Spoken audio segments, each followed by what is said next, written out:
Welcome to the Man Cave Podcast. This is your escape for real, unscripted conversations about sports, hobbies, life, and storytelling. No scripts, no forced takes, just Man Cave talk. Now, here's your host, Dan Casper.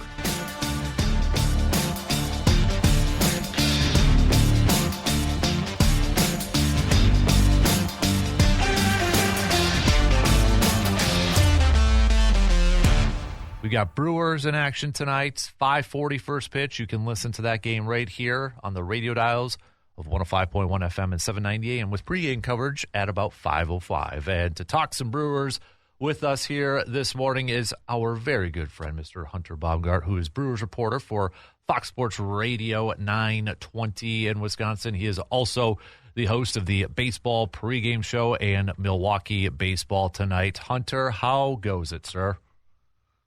Very well, Dan. Thanks so much for having me back, and looking forward to another series. See if the Brewers can win their third series in a row. Yeah, I mean, it's not often, we talk about a team. You just mentioned it, third series in a row. They're coming off of a series win, but they're in last place in the division with a winning record at 12-9. I mean, this NL Central, we got a lot of baseball left to be played, but early goings, dude, it sure looks like it's going to be a battle throughout the rest of this season. It does. I'm interested to see who has the staying power. Obviously, I think coming into the year, we all thought Brewers and Cubs were at the top of this division, but it kind of felt like only a matter of time until the Reds started to put it together. I've always thought with the Reds, it's believe it when I see it, and you started to see it a little bit last year, making the postseason. They just snuck in, but they got in the postseason nonetheless, and I think they're trying to build off of that this year. Their bullpen has been really good so far in Cincinnati so far. And look, they're at a 15-8 mark. That's one of the best records in baseball, not just the NL Central, but the National League. So they're a team that I think could have staying power. The Pirates are one that I just don't know if I see. They've had Aprils like this before, and it's interesting because throughout a season, you take parts of the season in a 20, 25, 30 game stretch, and you say, the Brewers are 12-9 over the last 21 games. But when it's the first 21 games, you look at the record just as the record because that is the record at the moment. So the Pirates could go 13-9 again at some point this season, but that doesn't mean they're necessarily going to be in a playoff race, later in the season. So I do think it's a talented division. I think the division got better than it was last year, but I am interested to see how it shakes out when we get towards, that Memorial Day, June-ish, because I do think some of the cream is going to rise to the top there. Mm-hmm, absolutely. I want to go back to Friday and the debut of Coleman Crow, and I mean, the breaking stuff, the curveball and such, that dude was just on fire. And I know some fans were like, well, why is he being sent back down? It's a numbers game and such. But I mean, the way he pitched, Hunter, would it be surprising if we don't see him at all again this year at the major league level? Yeah, it definitely feels that way. It feels like one of those guys who gets their chance, showed out, really impressive, and is going to get their chance again at some point. Like you said, it's a numbers game. They wanted to get a fresh arm for the weekend, and Carlos Rodriguez up from the minor leagues. He was able to provide you with some bullpen innings on Sunday. And so that's really, at that time, that's what they needed. And with Kyle Harrison rejoining the rotation tonight, it just didn't make sense to keep him. I mean, that was the only reason he got the start, was because they wanted to push Kyle Harrison back, who had some soreness in that wrist from that weird play with Gary Sanchez at first base in his last outing. So they pushed him back, 4 days or so, and he'll get the start tonight, which is good. But that was so impressive. You saw that the curveball is as advertised. That was really something special to watch, and I'm excited to see what he can do at the major league level in the future. The wild part is the Brewers just have such a good starting pitching staff right now. I mean, they've got, over their last 9 games, none of their starters have allowed more than 2 earned runs. And when you think about how good that is, over that time, their starters have a 2.40 ERA. So really, there's no one that you'd replace him with right now. You say, Brandon Sproat struggled to start the year. Well, he's clearly starting to figure some things out and had a great outing against the defending AL champs last Thursday in that series finale against Toronto. And then, we'll see what Kyle Harrison can do tonight. Chad Patrick has arguably been your best starting pitcher so far. Mizorowski leads baseball in strikeouts coming into last night. So, you have all of these guys, and obviously Woodruff with the dominant outing on Saturday, 7 innings of 1-run ball. So you don't have a spot for Coleman Crow right now, but boy, I would, like I said, I would be surprised if we don't see him again in the major leagues this year. Hunter, where would this team be without the offensive performance so far from both Brice Turang and William Contreras to begin this year?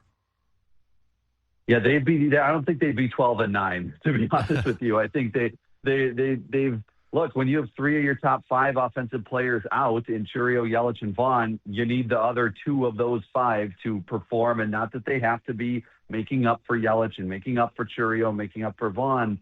But, boy, they need to be themselves, and that's what they have been this year. Turang has carried the power over. He's been clutch. He's just given you great at-bat after great at-bat. William Contreras has been doing the same thing as well. Kind of, they had a game off his feet on Sunday, did the little, the pinch hit at the end of the game, but otherwise good to get him a little rest into the off day because that guy would love to play every single day if you let him, but obviously you want to be careful as it's still April.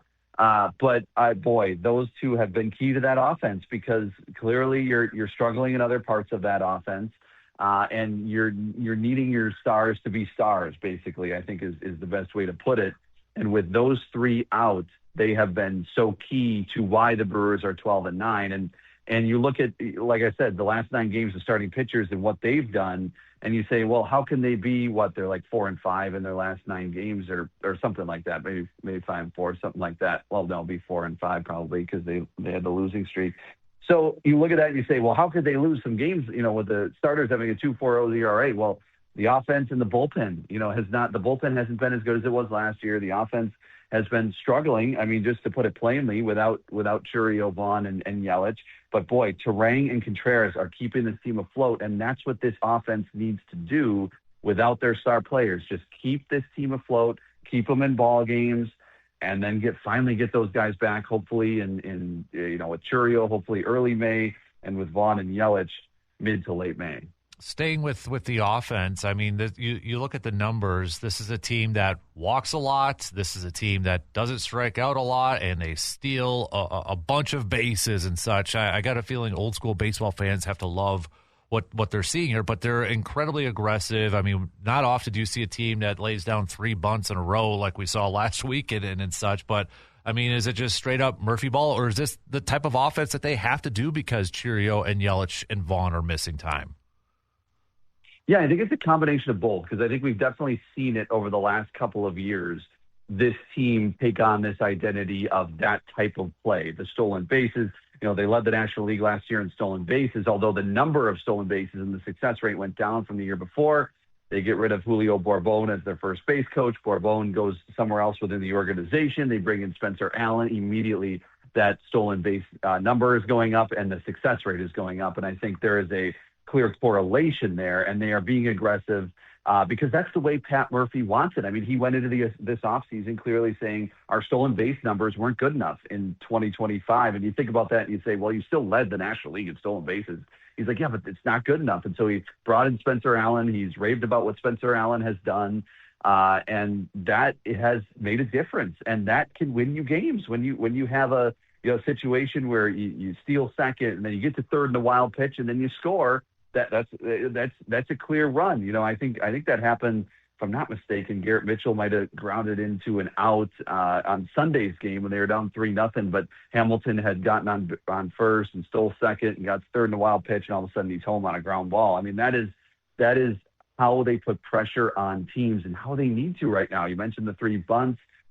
This team, with the way their offense is structured right now, they just need to score anyway, anyhow. Friday night's game was a good example of that, of how they put pressure on the Marlins, and then the Marlins start making some mistakes. And that's the type of stuff we also saw when they were going through their 8-2 stretch and had Yelich in the lineup, because that is the way this team plays. But I think it's even more of a kind of a magnifying glass on it because you don't have that power in that lineup right now of Yelich, Chourio, and Vaughn. When you look at what those guys do in the lineup, yes, they bring in runs, yes, they get on base, but that's a lot of power you're missing from that lineup. And so how are you going to make up for that? Via the stolen base, via the aggressiveness on the base paths, via the bunting, manufacturing runs. And we all know Pat Murphy loves that style of ball, and so I think you'll continue to see that. We're talking with Hunter Baumgardt from Fox Sports 920 Milwaukee, host of the baseball pregame show and Milwaukee Baseball Tonight. Taking a look at the left side of that infield, Joey Ortiz, Hamilton, Luis, and such. Is there a little bit? We got Cooper Pratt, who's coming off that extension and such, and given kind of the production we're seeing from the left side of the infield, is there a little pressure mounting that maybe we need to or the Brewers need to make a change over there, whether it's calling up Cooper Pratt? I know Pat Murphy mentioned Tyler Black the other day, but I don't know if he would be a third base option. But is that something that this Brewers team needs to take a look at, maybe more so from the offensive side?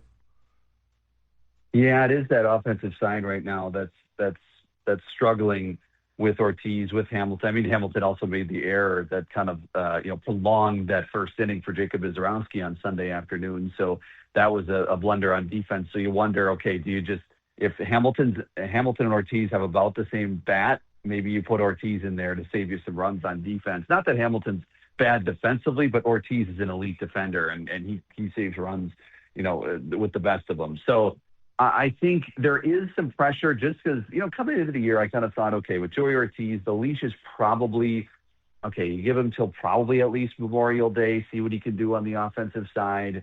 But then they did sign Cooper Pratt, right around that opening day time. And so then you think, okay, is this a situation where they see him sooner in the major leagues than maybe we had thought? He's not been off to a great start offensively in Nashville. I think they're going to want him to get more experience. So I don't think they'd make that type of move really until late May. I think they're going to give this time, give Ortiz hopefully a chance to kind of rebound. But again, you're seeing more and more of this sample size of Joey Ortiz's offense, and you're saying, okay, I mean, at what point have we seen enough that's the type of guy he is? Now, he's also working really hard. I saw him last homestand working well before the game with assistant hitting coach Daniel Vogelbach and really working on different things with his swing and just different ways to try to get things going. Pat Murphy keeps talking about how Joey Ortiz is working at it. But, at some point they are going to have to make a decision. And then you have the third base position, which goes, well, Luis Rengifo was 0 for 20. He snapped that, had a better series in Miami, which is good. You're going to need him to produce. So it's tough when you have that left side of the infield. That can be fairly good defensively. Like, I don't think you really can shake your head at what they've done defensively on that side of the infield. But offensively, they've hardly given you anything, and you can't have that many holes in the lineup, especially with the injuries earlier in the season. So I think the leash continues with these guys, but I'm interested to see at what point do they say, okay, enough is enough here. And that may be mid to late May. But again, that may be when those stars come back and you're thinking, oh, well, maybe we should have done something earlier. So I'm fascinated to see because they're kind of showing that the players that they are, especially Joey Ortiz. Yeah, and where does a guy like Jet Williams fit into this? Because in Nashville, he's either playing like center field or third base, at this point, or DHing. Yeah, that's an interesting one too. I mean, when he was first acquired, and I asked Matt Arnold if Jet Williams has ability at third base and is something, they could do. And he said, yeah, we think he has the ingredients for that. So I am not surprised just because I feel like they probably thinking they're pretty set on their middle infield. But then they could put Jet maybe over there at third base. I mean, I kind of thought that Jet would be called up at some point here in, not too far into the season, just because you got him in that Freddie Peralta deal. You want to see what he can do. He's not off to a fantastic start, but at what point do you just say you try something different at the major league level? Tyler Black, like you mentioned, is also another guy. He's off the injured list now. He's been hurt, so I think that's been obviously that's a reason why he has not been called up. I think he would have been called up well earlier. I think he would have been probably the Greg Jones call up when Yelich went on the IL. I think that would have been Tyler Black. Had Tyler Black been, not injured, and he's a lefty too, so that would have been lefty for lefty as far as Yelich and Black goes. So I think he does come up soon. I think if Greg Jones especially doesn't do much here in the next couple of games, you could see Tyler Black maybe even by the weekend. But I don't think he's a third base option because it's from the sounds of it, from what Pat Murphy has said, from what we've heard it does not sound like Tyler Black is probably an option at third. So then you put him probably at first, and that allows you to, put Rengifo back at third because Rengifo is playing some first base. So it's kind of all works together a little bit, but it's a little bit all over the place. And Gary Sanchez, when we've seen him at first base, we've all kind of, hid under the coffee table because we're not really sure what we're going to get there at those times. So, they're in a weird spot roster construction wise right now, and they just kind of have to navigate this the best they can. I would think Tyler Black is probably the next call up from the minor leagues. And then Jet Williams is kind of the wild card here because you got him in that trade, and I'm eager to see what they do with him. All right, last question before I let you go here, Hunter. Obviously, we're getting set for a series against another American League team with the Tigers. Obviously, a very talented Tigers team coming, or Brewers going over there. They do face Tariq Skubal on the back end of this, but what is it? What do you think are some of the main keys for the Brewers to go in there before returning home to take on the Pirates to go to Detroit and win this series? Yeah, like you said, it's win the series. That is exactly what this team needs to do. Somehow, some way, I don't think the way this team is constructed, it was great they won 4 in a row and kind of got 4 of those 6 losses back, so to speak, in that winning streak, which was good.